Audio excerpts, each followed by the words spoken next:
Have you ever felt totally frustrated, simply fed up, because you felt addicted to your phone? It's like, why can't I get away from the screen? But relax. Let's try looking at your phone from a different perspective. First of all, it's very important to remember, a smartphone is just a tool. Yes, a tool, just like a hammer. Now, imagine this. Have you ever blamed the hammer because your finger hit it when you were about to drive a nail? Of course not. It wasn't the hammer's fault, but the way we use it. The same goes for a smartphone. You can use your phone for two things, either to make your life better or to make it more stressful. For example, if you use your phone to learn something new, jot down creative ideas, or listen to inspiring podcasts, that's using a tool wisely. But if you use your phone for endless scrolling until you lose track of time, it's no wonder that eventually you feel anxious, tired, or even insecure. Just like a hammer can be used to build a house or to destroy a wall, a smartphone can become a bridge to knowledge or a trap for overthinking and social comparison. So from now on, ask yourself, am I the one holding the phone, or is the phone holding me? Because the key is that you should be in control, not the other way around. A smartphone is not the enemy. It's just waiting for the right command from you. Nowadays, it seems like almost everyone can't be away from their smartphone. But have you ever wondered how smartphones first emerged? Let's take a little trip down memory lane. Way back then, smartphones weren't tools for stalking your ex or scrolling through TikTok for hours. Originally, these smart devices were created to make life easier. Remember the BlackBerry, for example? Back then, being able to reply to emails on the go was like, wow, that's so advanced. The first smartphones were designed to help people work more efficiently, not to look at funny memes for 3 hours straight. Over time, technology evolved wildly. Cool features emerged, like Google Maps to avoid getting lost.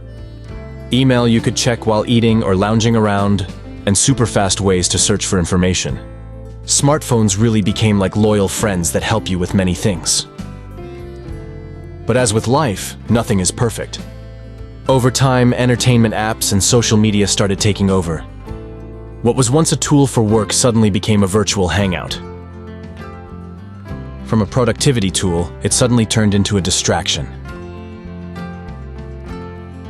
Before you know it, many people who initially picked up their phone to look for information end up lost in a stream of cute cat reels for 2 hours. That's why, even though smartphones have become more advanced, they've also become a double-edged sword. They can help, or they can make you lose sight of your purpose. So remember, smartphones have evolved incredibly. But still, you should be the one in control, not your phone. Okay, after learning the history of smartphones with their initially good intentions, it's time to be honest. There is also a dark side to smartphones, especially when they meet their best friend, social media. Just think about it. How many times a day do you open Instagram, TikTok, or X? At first you might think, I'm just going to scroll for a bit. But then suddenly an hour has passed. That's when the trap begins. Social media is like a double-edged coin. On one side, it can connect you with old friends or spark inspiration. But on the other hand, it often makes you compare yourself to others. When you see others posting vacation photos, you immediately think, why is my life so dull? Even though, after taking that photo, they might be stressed about work and debts. Then there's the pressure to always look perfect. It's like, if you don't post something cool, people will assume your life isn't fun.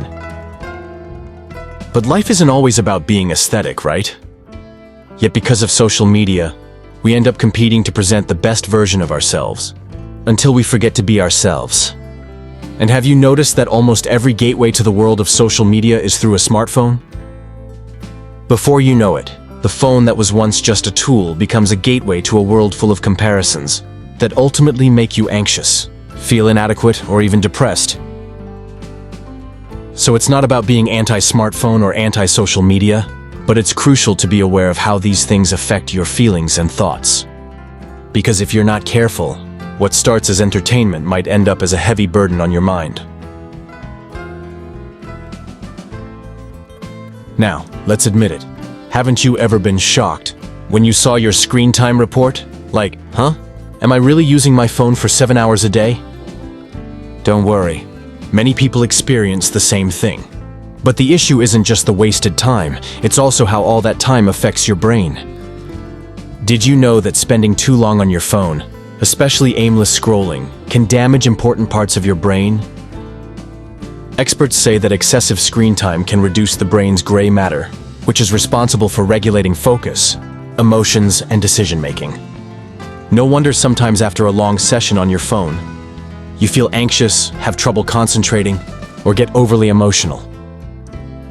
This is especially dangerous for children and teenagers, whose brains are still developing. They can be overwhelmed by a constant flood of information. It's no surprise that nowadays many teenagers feel anxious, stressed, or even depressed because of a digital world that never sleeps. But here's the good news. Not all screen time is bad. If you're reading a beneficial article, learning something new, or watching an educational video like this one, your brain can actually grow and develop. The real problem is the unconscious screen time, like scrolling through social media aimlessly while lying down. So the bottom line is, you don't have to throw your phone into a river. It's expensive after all. Instead, start being selective with your screen time. In the end, your brain needs a break and healthy input, not just a constant feed of viral content. Now that we've explored the dark side of smartphones, let's move on to the fun part. How to make your phone your friend instead of your enemy, making your life more productive. Yes, a smartphone is like a kitchen knife. It can be used to cook a delicious meal, or it can cause injury if you're not careful. First, ask yourself, what do I really use my phone for? Is it for work, studying, entertainment, or just aimless scrolling to beat boredom? From there, you can start to evaluate what helps you move forward and what just wastes your time. Try categorizing your phone usage into 3 groups. 1. Effective category. For example, using it for work, studying, listening to audiobooks, or finding inspiration. This is clearly good. 2. Ineffective category. For instance, scrolling through TikTok for 30 minutes just to see dancing cats. Cute? Yes, but still 30 minutes. 3. Problematic category. This is the dangerous one. For example, checking social media immediately after waking up, and then feeling anxious after seeing other people's posts. Once you can differentiate these, it becomes much easier to manage your time. A simple but effective tip is to turn off notifications from non-essential apps. Seriously, notifications are like someone tapping you on the shoulder every 5 minutes. Don't you get tired of that? Also, try to use your phone with a purpose. Before unlocking it, ask yourself, what am I going to do? If your answer is, I don't know, just browsing, then it might be better to put the phone down and do something more tangible, like reading a book or talking with a friend. Remember, you should be the one controlling the phone, not the other way around. Your life is much more exciting when you're in charge, rather than letting a tiny screen control you.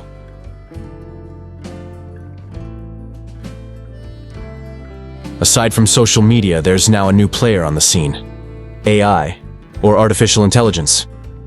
This technology is like a super cool personal assistant. It can write, organize schedules, even create images or music. Amazing, right? But behind its sophistication, AI also has 2 sides that you need to be wary of. AI can definitely save you time. For example, if you need to draft a formal email, you just type, "Please write an email for my boss," and boom, it's done.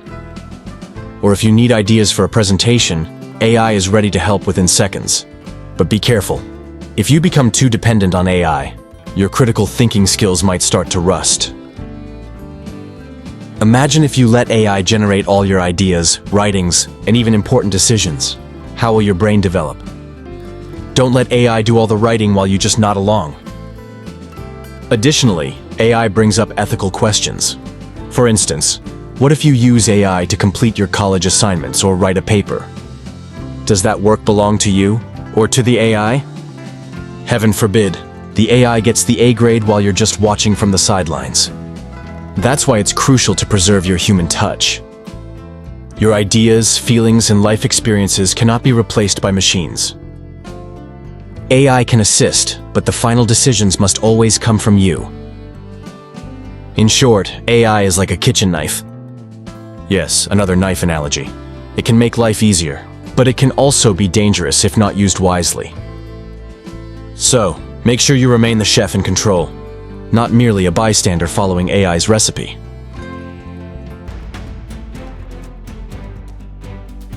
All right, now we come to the most important part. How can you take control of technology, rather than being a slave to your gadget? Remember, technology is just a tool, not your boss. You should be the one driving it. Don't be that person who panics every time your phone buzzes, as if the teacher caught you cheating. The first step is to reflect. What have you been using technology for? Is it really making your life easier? Or is it keeping you up at night because you're scrolling until 3 a.m.? After you understand your patterns, start choosing. Identify which technologies make your life better and which ones simply waste your time. For instance, language learning apps or budgeting tools are great. But gossip apps about celebrities? Think twice. Also remember that technology should enrich your life, not empty it. A phone can help you learn new things, but it can also cause you to lose touch with real-life friends. Don't get so caught up on your phone that you end up sitting silently when you're supposed to be hanging out. Finally, set some rules for yourself, such as, I can use social media, but only for 30 minutes a day, or no phone after 9 p.m. so I can get some rest. This way, you can still enjoy technology without being constantly drawn to the screen. In short, technology is like a vehicle. If you're the one driving, it can take you to great places. But if you let it steer, you might end up lost somewhere unexpected. So now, are you ready to be the one controlling technology, not being controlled by it?